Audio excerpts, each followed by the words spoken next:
नमस्कार. वाढ आणि विकास हे दोन शब्द आपण इतके सहज वापरतो की आपल्याला वाटतं दोन्ही एकच आहेत. पण खरंच तसं आहे का? म्हणजे फक्त मोठं होणं आणि अधिक हुशार किंवा कार्यक्षम होणं ह्यात काही फरक आहे की नाही? चला, आज आपण हाच गोंधळ एकदाचा आणि कायमचा दूर करूया. हो ना. आपण अनेकदा म्हणतो मुलाची वाढ मस्त झालीये किंवा आपल्या शहराचा विकास होतोय. पण जेव्हा आपण विज्ञानाच्या नजरेतून बघतो तेव्हा या दोन शब्दांमध्ये जमीन आसमानाचा फरक आहे. मग नेमका काय आहे हा फरक? चला समजून घेऊया. चला तर मग थेट मुद्द्यालाच हात घालूया आणि बघूया की नेमका फरक आहे तरी काय. सगळ्यात आधी वाढ म्हणजे काय? अगदी सोपं आहे. वाढ म्हणजे शरीरातल्या पेशींची संख्या वाढणं किंवा त्यांचा आकार मोठा होणं. ही एक अशी गोष्ट आहे जी आपण लिटरली मोजू शकतो, नाही का? जसं की उंची, वजन, आकार. म्हणूनच याला मात्रात्मक म्हणजे क्वांटिटेटिव्ह बदल असं म्हणतात. आणि आता वळूया विकासाकडे. विकास म्हणजे फक्त शरीराने मोठं होणं अजिबात नाही, तर शरीराच्या कामामध्ये आणि त्याच्या रचनेमध्ये होणारे बदल. यामध्ये शारीरिक, मानसिक, भावनिक सगळ्याच बदलांचा समावेश असतो. हा एक गुणात्मक म्हणजे क्वालिटेटिव्ह बदल आहे, ज्यामुळे आपली कार्यक्षमता सुधारते.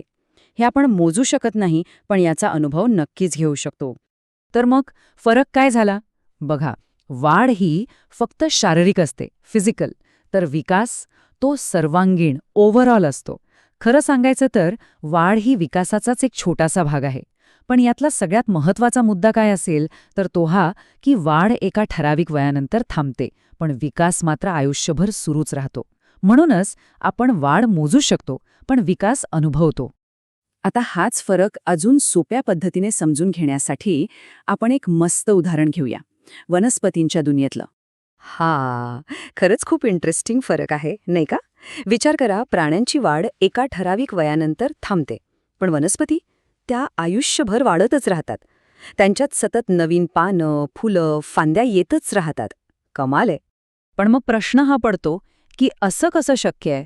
वनस्पतींमध्ये ही न थांबणारी वाढ नेमकी होते तरी कशी?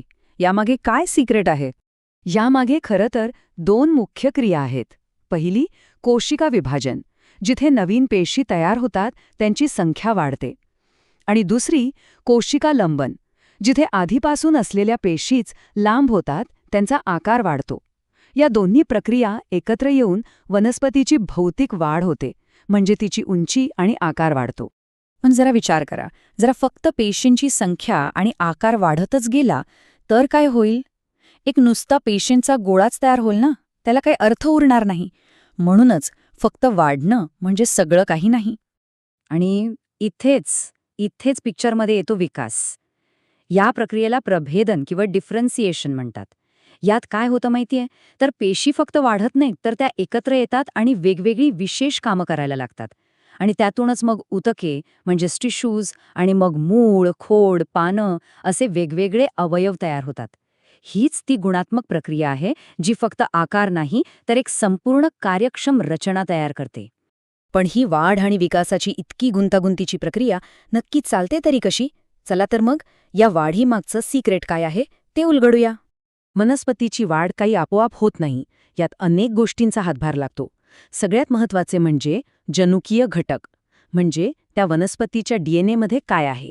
पण फक्त तेवढंच नाही, त्यासोबतच हॉर्मोन्स, मुबलक पाणी, खनिज, योग्य तापमान आणि सगळ्यात महत्त्वाचं म्हणजे सूर्यप्रकाश यांसारख्या बाहेरच्या गोष्टीही तितक्याच गरजेच्या आहेत. या सगळ्याचा जेव्हा योग्य मेळ बसतो तेव्हाच वनस्पतीची चांगली वाढ आणि विकास होतो. तर मग हे सगळं ऐकल्यानंतर एक प्रश्न पुन्हा एकदा आपल्यासमोर उभा राहतो. फक्त आकारानं मोठं होणं म्हणजेच वाढ जास्त महत्त्वाचं आहे, की त्यासोबत अधिक कार्यक्षम, अधिक सुसंघटित होणं म्हणजेच विकास जास्त महत्त्वाचा आहे? यावर नक्की विचार करा.